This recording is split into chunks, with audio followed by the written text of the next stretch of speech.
Monday Night Football. Here we go. Week 2, and it features the Philadelphia Eagles and the Atlanta Falcons.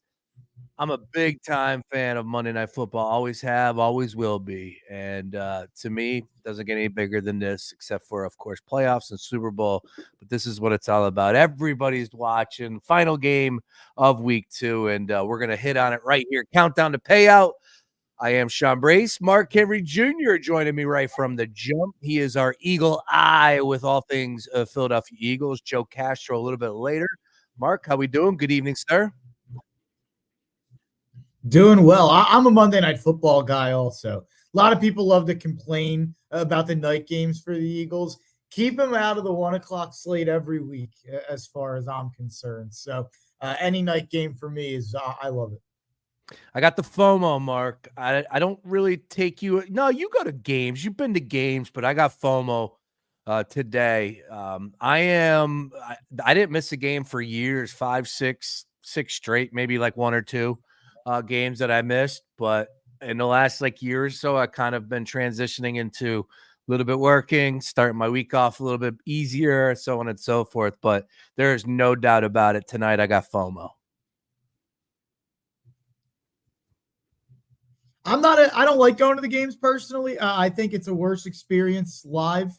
The other sports, like give me a Sixers game or a Phillies game all day long over an Eagles game personally. But I think watching it from the couch is undefeated, in my opinion. But the tailgate's fun. Maybe you go to Xfinity Live after and watch with some pals. I think that's fun. But I hate going into the game, to be quite honest. I know that's a hot take. I know people hate it. No, well, look, I think there's a lot of people out there that probably feel the same way, but at the same time, it is game 1. All eyes are on the Eagles. Jason Kelsey's running around like a madman as usual. Foles, Fletcher Cox, Dunphy, Big Belly Dunphy jumped up on stage and I think blew his ACL out in real time. We will find out what exactly took place there, but that did not look good. Anyways, the lights are shining really bright right now in the city of Philadelphia. Oh, by the way, keep your eye on that zip line that they have hooked up going from Xfinity Live to the corner of the link. That's the first time I've ever seen anything like that. So they're rolling out the green carpet for tonight. Let's do it. Let's roll out the green carpet for our viewers here, Mark Henry Jr., see if we can cash in some tickets and steer them in the right direction. Of course, I want to start with Jalen Hurts. Let's talk about the quarterback, and that transitions into A.J. Brown not being available as well. We fire up DraftKings Sportsbook. First of all, the Eagles are 5.5-point favorites, down to 5.5 right now. 45.5 is our total in this one. From the passing prop standpoint, essentially 225 is minus 115 Jalen Hurts passing. Rushing prop standpoint for Jalen Hurts, essentially, well, plus money will get you in the 50 plus is at plus 145, 40 plus is at minus 150. So that's the sweet spot, man. A lot of juice in there, a lot of money to get involved with the action for Jalen Hurts there. Your thoughts on what we should see tonight from Jalen Hurts, both passing and rushing? I feel good about the offense. I really don't have too many concerns about the offense whatsoever. And from Barstool, you know I'm a big Barstool guy. Big Ev, who's a Giants fan, not an Eagles guy whatsoever. I think we're going to have him on the Tough Cover Radio show coming up in a bit. But he's really high on this Eagles offense. And one of the main reasons he's been talking about all week is because they didn't play nearly as good as we know they can play last week. And they put up 34 points. And most of it was because they were able to move the ball constantly. So for me, this matchup is not about the offense tonight. It's not about Jalen. I mean, maybe the difference between them scoring 24 to 34 or something like that will be the difference. But I don't, you watch last week, Pittsburgh. Fields had a pretty efficient game through the air against Pittsburgh, against Atlanta. Maybe not the most big plays available to him. I know that they threw to the sides of the field a whole bunch, and they, after the game, said it was to stay away from Jesse Bates. We could see maybe the same thing with Jalen, who also stays away from the middle of the field a lot. I would say expect a lot of outs, expect a lot of curls, expect a lot of screens, which I know Eagles fans just heard that and we're not happy about it. But I would expect a lot of stuff to the side to stay away from Bates and their other safety, who the name is escaping me right now, but is a really good player. Yeah, I would expect a lot of that. The matchup really is on the other side of the ball. That was a bad job by me to pause right at the No, right at no, it the was perfect. That was perfect. I was listening to well, go right ahead. The bad matchup more so is Kirk versus the Eagles defense. Well, I think that's the matchup that's going to determine the game. Okay. I have some real concerns, and we talked about it on Monday, that this pass rush has some serious, answers to have from last week. They have to play better than they did last week. And, maybe it is like the Super Bowl years ago, a couple of years ago, we saw that turf be a massive issue for those pass rushers who were great all year. Maybe it was a turf there, or maybe it was a field of play situation last week for the guys, and that'll be better this week, and the pass rush will get after it a little bit more. But it's got to be Huff, who Fangio's clearly feeling weird about putting on the field. He didn't play as much as we would have liked. Or it's got to be Nolan Smith, who hasn't shown a lot. Or it's got to be, and Jalen Carter played great last week, but hard to dominate from a pass rushing standpoint up the middle. That's why the special guys like Aaron Donald are so special, because they can dominate a pass rush from the middle of the field. But it's going to have to come from the edge. And my concern is that we're all writing off this Falcons offense and Kirk Cousins, and he's washed, the Achilles, all of that. And maybe he just played the best defense in football. And we saw Pittsburgh come out again this week, and that Steelers defense looked in your heart of hearts. Again. In your heart of hearts, where do you feel on that, though? Be honest with me. Do you really think that the Steelers defense could right now very well be one of the top defenses in the game? Oh, I think they definitely are one of the top. Maybe not number one. I think they could be. But I think they're absolutely one of the best defenses in football. And I know they've had not the best offenses the first 2 weeks, but look at what they've done. And TJ Watt has just taken over these games. And I think they have the best defensive player in the NFL by far for me. So, you look outside of that, they've really strengthened that secondary with Minkah Fitzpatrick. Joey Porter Jr. is really stepping up again now after a nice rookie year last year. Alex Highsmith on the other side of Watt, which opens so much for Watt that they have another guy on that line who can get after the quarterback from the edge. That's Steelers defense. I'm concerned we are just nowhere near how good that Steelers defense and particularly their pass rush is. And my concern is, what if Kirk can just kind of sit back there and fire away? Because I don't think any of the problems we saw last week were related to his arm strength or his accuracy. They were related to how he handled pressure in the pocket, which has always been a problem for Kirk and a problem I've had with him. I remember back in the day, every time we played him, he does this thing where he turtles like 3 seconds before the sack and just gives himself up instead of making a play happen. And that would drive me nuts if I was rooting for him. But my concern is there's no one to scare him into turtling for a sack. And I really have some real concerns about the Eagles pass rush that I hope are answered tonight. I think I'm right there with you as far as the concerns are. I do believe Pittsburgh is a good defense. Don't get me wrong. We'll find out how good they are over the next few weeks. Of course, they've looked really good, and they looked even better against Bo Nix yesterday. No surprise there. A lot to like from that standpoint. But I think it comes down to a little bit of it's not, how about when you play certain teams, right? And getting Kirk Cousins right now after that performance, I believe that there was truth in how he looks stiff. I believe that it's going to take a little bit longer for him to get over maybe a mental hurdle or two, because I'm sure he is healthy. I'm sure that dude could go out there and sprint with the best of them right now compared to what he's did his whole career. I don't think he's all that fast, but it definitely looked off with him yesterday. And of course, or last week, and the numbers were there to back it up a little bit more to your point as far as the Steelers are concerned. But I think tonight, if the Eagles can elevate some sort of rush, and I fully do expect them to get some things going, maybe some changes. Offensive line really didn't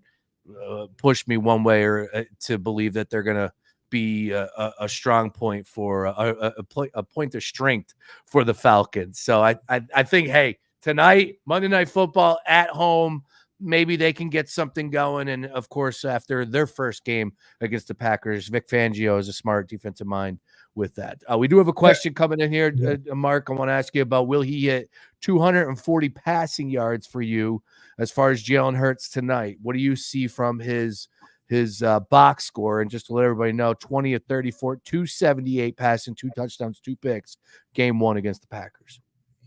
I'm taking a look at his game logs from last year here just to see how many times he surpassed that, which is something I'm going to talk about later with a potential another prop that maybe involves Devontae Smith. But I mean, yeah, you said he had 278 in week one. You have to imagine Green Bay probably a little stronger in the secondary after adding Xavier McKinney than this Atlanta team is maybe in the secondary, although they have good safeties as well.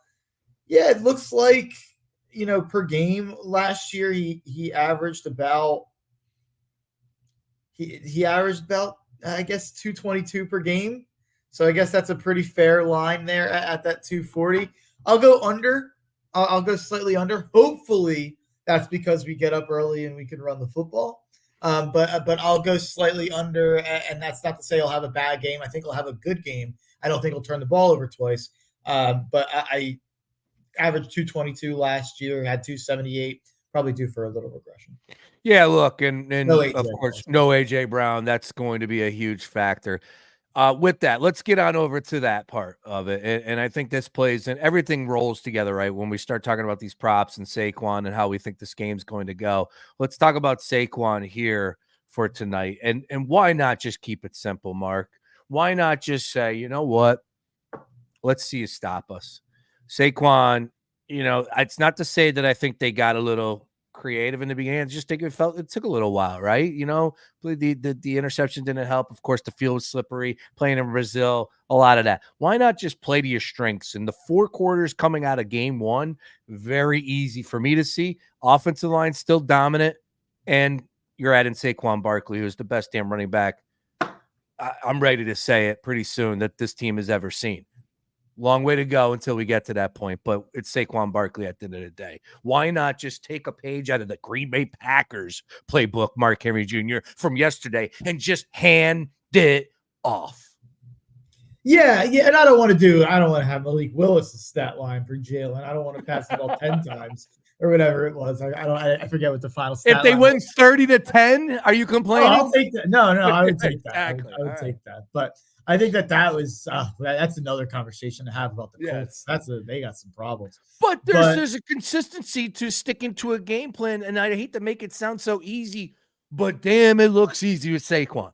Look at the Steelers. I mean, they're playing mistake-free football, playing defense, and just running the football. And that's how they've been able to control the field position. And that's not to say that that's what I want the Eagles to do every week. But when you take away A.J. Brown's verticality, I do think Saquon should get 22-plus carries tonight. Had 24 in week one. Yeah, I mean, he should see that amount again. So I don't see any reason that he shouldn't. I will say, I think, obviously Devontae Smith is the focus for tonight in the passing game. And I don't know where the number's at now. I saw it was at 71.5 earlier for his receiving yards prop. I would take that over if I was looking at the passing attack. I know everybody loves to try to figure out, is it Johnny Wilson? Is it Jahan Dotson? Is it Dallas Goedert? Dallas Goedert, whoever it is. But I think we know Devontae Smith's going to be a big factor in the game tonight. And we know he has the ability to do this in the past. His rookie year, he was the wide receiver one. Obviously, at Alabama, he was the wide receiver one of like the last 10 years in that Heisman year. But I think he's going to step up tonight. And 7 of the last 10 games going back to last year, he has went over that 72-plus yard mark. And in 13 of the last 21 games, dating back a while now, he has went over that 72-plus yard marker. And that's a lot of those with AJ on the field. So you have to imagine, I think, without him on the field, although I imagine he might get some doubles, he might see extra attention, I think he's good enough to handle it. Yeah, everyone's trying to figure out the script and how it's going to work. And I have seen a ton of Dallas Goedert write-ups. This pushes me towards the keeping it simple routine, just getting Saquon involved as much as possible, spreading it out to some of your playmakers. Devontae Smith definitely at the top of that list.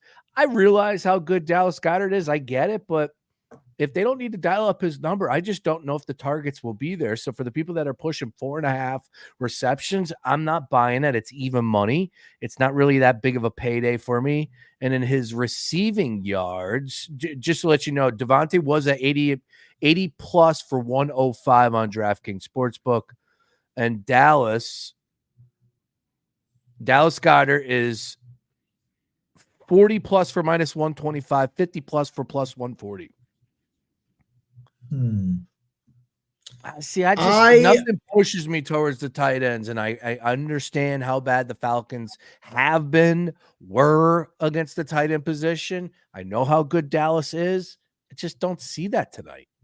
Yeah, I have a little bit of a hot take here, and Eagles fans won't like it. I know Eagles fans love to be like, we've got a top 10 quarterback and a top 5 running back and 2 top whatever receivers, and then they'll throw out like top 5 tight end. I don't know if Dallas Goedert's top 10 tight end at this point. He's really fallen off, and you look at the other guys who have stepped up in the not so far this year, but I mean, you do see Brock Bowers stepping into that role. I'll take Brock Bowers over Goddard all day long. But you know what Dallas Goedert's career high is in touchdowns in a season? 5. He's had 4, 5, 3, 4, 3, 3.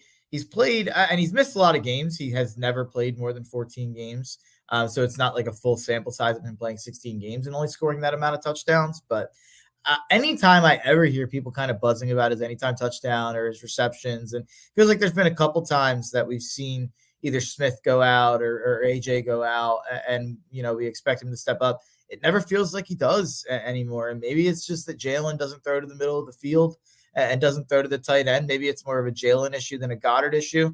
But I think there's a chance we are overrating Dallas Goedert just a bit. By the way, that stat I gave out about his games was wrong. I was looking at games started, but his games, he has played 16 once, he's played 15 twice. But yeah, look, when it comes to the tight end position, there's more to be asked. I get it. Not in this day and age for some, as you brought up Brock Bowers, which look, if you listen to this show, we talked about Brock Bowers and the way he was being used in training camp. So no surprise there.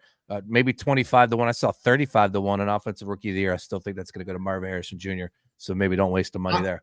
I tweeted out during the game. It's always sunny in Philadelphia reference, but he's Sam Laporta 2 Electric Boogaloo. Like he is just, it's Sam Laporta part 2. It's the same thing as last year. You're seeing the early season targets. He's been so productive with his targets. 9 catches on 9 targets this week, 6 on 8 last week. Yeah, the guy is just. I had him plus 350 to score a touchdown yesterday. I thought for sure that was going to hit, and I was going to beat my chest. 350. I'm like, why? And then he got to the 1 yard line, and whatever. Oh well, it was a loss. That's what it chalks up. All right. So I think you're going to tell me you like the Falcons plus the 5.5 tonight, but you like the Eagles to win. Is that correct? I don't bet against the Eagles, so I will not be betting on the Falcons. If I'm making you make a selection, Eagles minus 5.5, and I hand you a briefcase, and we're at whatever sports book, and I say, pick a side, Mark Henry Jr. Where are you going?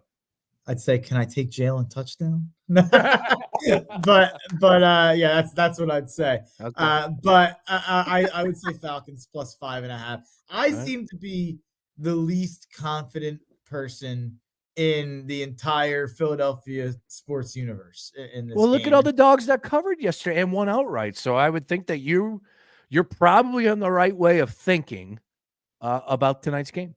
I'm a little nervous. I think this feels to me like a game decided by an end of game field goal. I really think either way, we're going to see like a 27-24 type of game where a team drives down the field. And it is interesting because scoring is down and passing so down.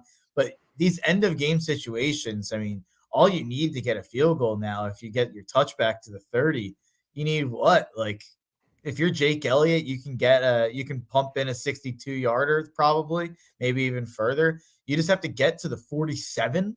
So you have to gain 23 yards at the end of the game to get to like. That's my prediction. My official prediction is the Falcons lead an annoying drive at the end of the game to tie it up with like a minute to go. And the Eagles, Jalen has a couple runs it down the field. It gets to like the 40, and Jake Elliott kicks a long field goal, and he's the star of the show tonight. All right. We shall see. But there will be a touchdown. You better believe. Yes. Anytime touchdown, minus 105, Jalen Hurts, got to play. Saquon Barkley, give me over his yards. And that's as far as I'm going. I'm not going to get into the whole Devontae, Dallas Goedert. Knock yourself out if you believe in it. I did see Will Shipley anytime touchdown, possibly. That's Luke Arcani's guy right there. I'm not betting the Devontae number, but if I was to make another bet on the game, it would be Smith. I've got Jalen touchdown. That's all I've got. But I would take a look at Devontae. All right, man. Enjoy the game. We'll catch up either tomorrow or Wednesday. Talk about it on a daily ticket. But always a pleasure, Mark Henry Jr. By the way, Paul Skeens, Pirates first 5. Book it tonight. Ooh, I dig it. There he is. The mate, the great Mark Henry Jr. We'll catch up. Enjoy the game. Go Birds. There he is. All right. Great stuff from Mark. Once again, Falcons 5.5-point dogs. I get it. Dogs were barking in a big way yesterday. It's a new day. It's a new game. Philly's on fire right now. Place is rocking. Got major FOMO, and I'd be shocked if the Birds don't win because I do have them in Survivor. That's 1. 2. I felt pretty good about the Texans laying a big number yesterday. That came down to 5.5. Do I feel better? And that didn't cover for most at 6, but 5.5 did. Do I feel better about the Eagles covering this number than the Houston Texans last night? It's a good question. I do. I feel better. No AJ Brown, though. Yeah, look, I got to stick to my guns. 5.5. I think the Eagles can win by a touchdown. I know it's a big number. I get it, but yeah. So I would be okay with willing to lay the number, and I do expect the Eagles to win tonight's game. All right, other side, Joe Castro, Philly TP on socials, YouTube page, all that and more. We're going to break down some more Birds and Falcons conversation on the other side. Don't touch that dial.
What up, Joe?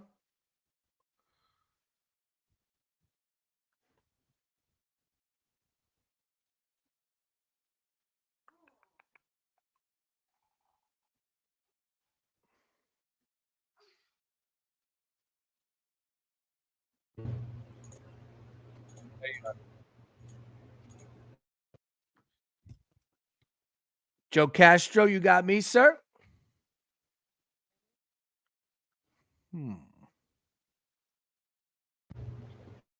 Can you hear me now? Loud and clear. All right. I don't know what's going on with that. You got me now? I got you. Perfect. Sorry about that. All right. You're good. Sometimes it takes a little bit of a second or two to get the gremlins out of the system for pause in there. Yeah, the more you get technology, the less it works, right? The more you depend on it. Awesome. All right, let's rock and roll. Here we go. Ladies and gentlemen, boys and girls, joining us right now here on the Countdown to Payout show, a show that tries to get you paid on all things Eagles and Falcons Monday Night Football. We got our guy, Joe Castro, Philly TP, checking in. Joe, a lot to discuss. Of course, kickoff right around the corner. How are we doing this evening, sir? I cannot complain. I am ready to go 2-0, ready to see our birds go out there and demolish the Falcons. That's what I'm looking for, demolishing. That's what I want. Okay, so when it comes down to Jalen Hurts, what does his box score look like for you? If you want to see a demolishing of the Falcons, what would make you happiest after it's all said and done this evening from Jalen? Realistically, yards to me is yards. I mean, it is what it is. I would love to see him hit 300. But you don't need to win. I would love to just see a clean game from Jalen Hurts. I think that, and not just, I know everybody talks about the interceptions, the fumbles, but it's not just that. I want to see the decision making. I want to see him throw the ball away when he needs to. I want to see him get the ball to all his receivers. I think that, losing A.J. Brown is not something that, we had on our bingo card. Is definitely not something we wanted going into week 2. But I've said this before, and I'll say it again. I think that you'd rather this happen now than, deep into a playoff run or close to the playoffs. So it's good to get it done now.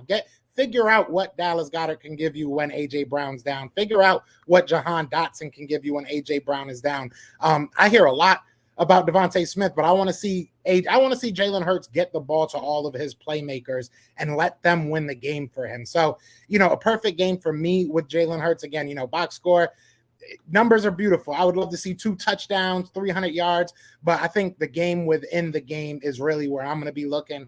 And I just want to see him be better than last week. And I want to see him dominate. I do. I feel like we've been waiting for now the past 2 years. And I feel like every after game, every post game, we're saying, hey, it wasn't the best. It wasn't pretty, but we won. And personally, I'm tired of saying that. I think that this is the team that can go out there and dominate some teams. So I want to see a dominant win. No more half stepping. I like that. Look, like the Saints have looked dominating from their 2 games, especially last night. The Cardinals rolled the Rams. Like, there are plenty of teams out there that have handled business, and it would be nice for the Eagles to go out there and do that this evening. I'm right there with you. I used to be a guy, and this team made it so because of the success that they've had, specifically going into last year, and then the way things started last year, where I said, guys, just win, just win. But as the year rolled on, some people saw some cracks, and some possibility that we would see some leakage, and it was reality. And next thing you know, we all realized how it all came to an end last year.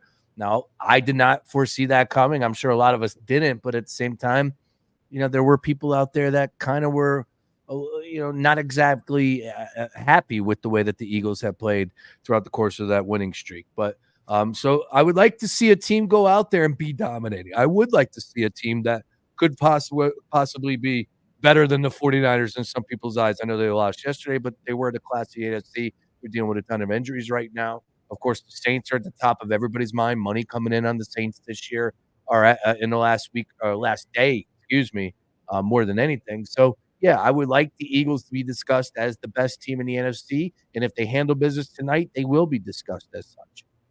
Easily, and they should be. I mean, you said it. I was right there with you, Sean. Look, just come away with a win. A win is a win. How many, sayings do we have? Jalen Hurts got 1 million shirts at this point. And it is true. Look, if we win this game, I'm not going to, come on here after and be like, I can't believe we won. But I am going to be a little disappointed. I think that this is a team in the Falcons, I should say, that is not good right now. They are not good right now. They're dealing with injuries themselves. Their quarterback doesn't look like their quarterback. The team doesn't look like they have any real diversity as far as the offense goes. The defense has some players, and I think that that's something that could show itself. Don't get me wrong, but I think that this is a team that you have to dominate, and far too often we've looked away from, like you said, the cracks and the flaws in our team. I can't do that this year. This year really fit, and we are still set up for the future. And I will say that. But this year feels like if you don't figure something out, we're going to probably make coaching changes. There's going to be big changes that will probably set us back maybe a year, maybe less, but it will set us back a little bit. And I don't want to deal with that. I want to know that Nick Sirianni is our coach. I want to know Jalen Hurts is that guy. I want to, and this is a game that you can prove that you can shut people up and you can lose a game down the line. You know what I'm saying? Like this is one of those games you have to win so that if you lose to the whoever you want to say, the Cowboys, whoever it may next be, week against the Saints. Next week against the Saints. Exactly. You can kind of take those bumps a little bit better when you win games you're supposed to do or win games you're supposed to win. So, yeah, I've said it, and I've gotten a lot of heat for it. I'm not taking anything less than us going out there and being the way better team. And if it's less than that, I'm going to be worried. I am. I'm going to be worried about this team. All right, we are about 20 minutes away from kickoff here. I see it on my ESPN television up here. X Factor. Let's talk a little X Factor for you, Joe, on the offensive side of the ball for the Eagles, because no A.J. Brown, it changes up the dynamic not drastically. I did read an article in the Inquirer this morning that did paint that picture, but I thought it was a little over the top. I still think there's plenty of playmakers, specifically with the quarterback starting there and then Saquon Barkley, two guys that should get a 80% of the touches. How Jalen Hurts touched the ball in every down, we know that. But you understand where I'm going, whether or not he's making plays in the passing game or keeping it. So with that being said, I think there is plenty of star power, plenty of skills to go around, even though A.J. Brown, one of the best players, one of the best receivers in the game, is unable to go tonight. So the X factor on the offensive side of the ball for the Eagles is who for you? Everybody's going to say Devontae Smith, so I'm going to be different. I want to be different today. I'm going to say Jahan Dotson. I'm going to be honest with you. I believe in his career versus the Falcons, he's not gotten one catch. He hasn't gotten one reception against the Falcons.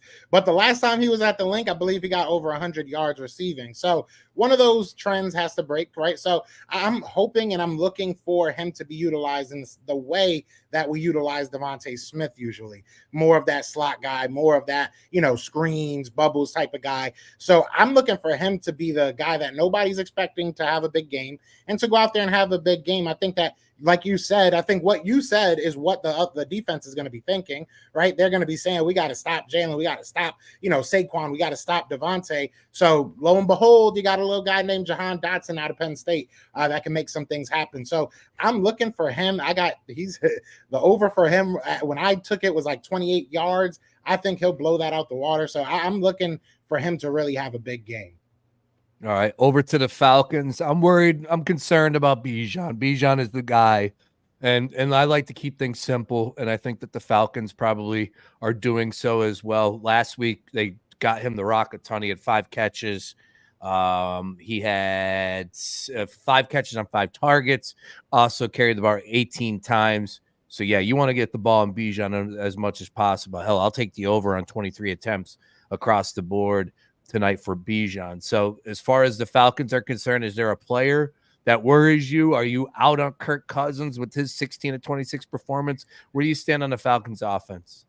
I feel like Kirk Cousins is, a healthy Achilles, or was it ACL, Achilles, one of the two. He's a healthy ligament away from getting it back together. Bijan, worries me. He's a great player. They're just so predictable on offense right now that it's hard for me to say I'm afraid of it, because we'll know what's coming. Last week they were very, very predictable. I don't have the exact numbers in front of me, but I believe out of shotgun, they threw the ball every single time. And then out of the pistol, they ran the ball every single time. Obviously a little bit over dramatic with it, but it was close. So they're so predictable on the offense. If I had to say, the Falcons have an X factor, it'd probably be their safety group. I think that's really where we got to be worried about, is their defense and taking advantage of any mistakes that Jalen Hurts may be pressing because he doesn't have AJ or something like that. Offensively, I really don't think, outside of Bijan, I've said Kyle Pitts, just because he's that guy that is going to be going against our slot, depending on who our slot is. You get Isaiah Rodgers back today, so you're hoping maybe he can make something shake if he's, called upon, if Maddox gets out. I'm really not afraid of their offense outside of Bijan. Maybe, like I said, Kyle Pitts. I think the real thing I'm going to be looking at is those safeties, because they got Simmons out there, if I'm not mistaken. They got some dogs out there. AJ Terrell at the cornerback spot. So they got some dogs in that secondary. I think that's where I'm going to be keeping my eye on the most, to be honest. All right. Everyone's wondering about the pass rush for the Birds. Do you see something happening this evening? Because that's where I'm at. Trey Thomas was like, hey, man, every game's different. Every offensive line is new. It's down to the way you block your defenders, down to the way defenders approach the pass rush. What did they do at the line of scrimmage? There's just so much new with an opponent. So I'm not ready to say that this team won't have a pass rush. I think tonight's the night going up against Kirk Cousins. So I'm hopeful, and I do believe they'll get there. And whether or not they get up 4 sacks, 2 sacks, whatever it is, but they do get after Kirk Cousins and move him off the spot, and that's the successful pass rush. That's what you want. I want him to get there, but in a perfect world, we'll take just getting in his face. So I expect that to happen, and if that does, look out. I think that that's going to open up some things from maybe the secondary to make possibly an interception or two, turn the football over, but just really make life difficult on Kirk Cousins. I do believe that that's what's going to happen this evening. Where do you stand on the pass rush for the Birds? Yeah, that's honestly where my biggest worries lie. If we're not able to get to Kirk Cousins, if we're not able to, do something with this defensive line, I'm going to be worried, because this offensive line for the Falcons isn't that good. And then we all know, how Kirk Cousins is looking in the backfield. So I do have hope that this, defensive line can get it together. But we spoke about this earlier in the week. If you don't get it going, against the Falcons, yeah, it might be time to make some calls. It might be some time to really, really make some decisions when it comes to that. I'm kind of surprised that we deactivated or waived, I should say, Patrick Johnson.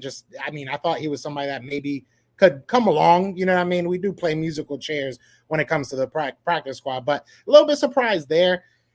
I have hope, Sean. I have hope. But if this isn't the game they get it together, I really that'll probably lose all my hope. My hopes will be dashed if we can't get to Kirk Cousins. So if we can't do something, and I don't want to put a number on it, because sometimes you get pressures, and pressures are sometimes just as good as sacks. Obviously not as pretty, yep. Right? And you get paid for sacks, but if we can get in the backfield, if we can make his day, feel long, if we can make his day tough, I think then we'll be fine. But if we don't, and Kirk Cousins has 4 or 5 seconds in that pocket, I'm going to be very worried. I'm going to be very, very worried, because it's only so long that the secondary is going to hold up for you. Only so long that these linebackers are going to be able to, blitz the quarterback and stuff like that. So this has to be the game. I'm right there with you. And if it's not, I'm calling Howie myself. How about that? If this isn't the game, I'm calling Howie myself, telling him to get Reddick on the phone, and let's make something happen, because I can't wait much longer. I really can't.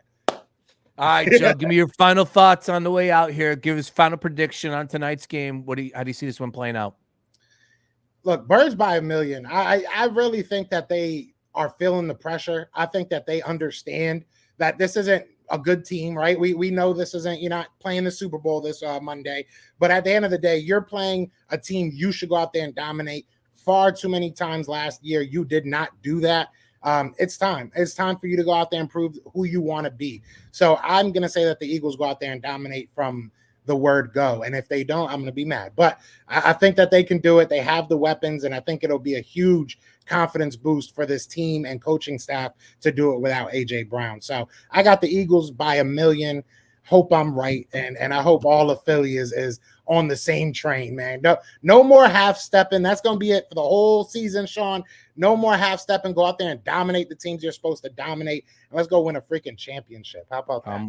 From your lips to whose ears. Let's go. Yeah. And it starts tonight. Of course, 1-0 on the season. Let's keep it going down there at Lincoln Financial Field. I love a nice 3.5 number for first half. I think this Eagles team comes out hot.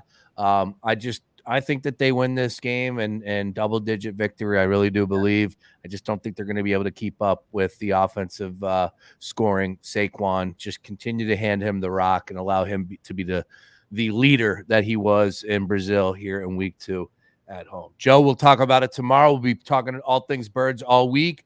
We can catch your show, though, every Monday, Wednesday, and Friday. Is that correct? Monday, Wednesday, and Friday, 10 a.m. Phillies Morning Joe.